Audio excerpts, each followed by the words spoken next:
ఓ ఊళ్ళో ఓ ధనవంతుడు ఉండేవాడు. అయితే మహాకోపిష్టి. ఏ చెడు ఎదురైనా ఊరుకునేవాడు కాడు. చెడా మడా తిట్టేవాడు.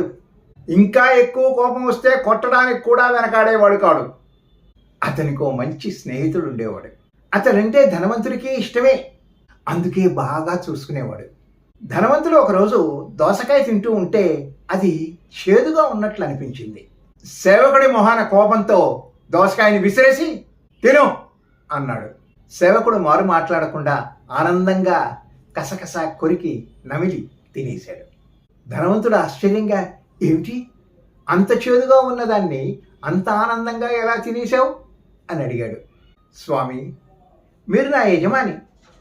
ప్రతిరోజు రుచికరమైన ఆహారం పెడుతూనే ఉన్నారు.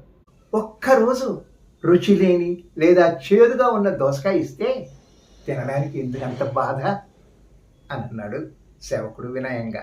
ఇది విన్న ధనవంతుడికి తన ఆలోచనల్లో లోపం ఏమిటో అర్థమైంది.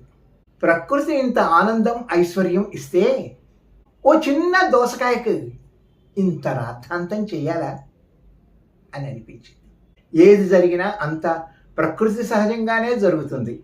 జీవితంలో ఎదురయ్యే మంచి చెడును ఆనందంగా స్వీకరిస్తే జీవితం సాఫీగా ఆనందంగా సాగిపోతుంది. పూలనావల. Good luck.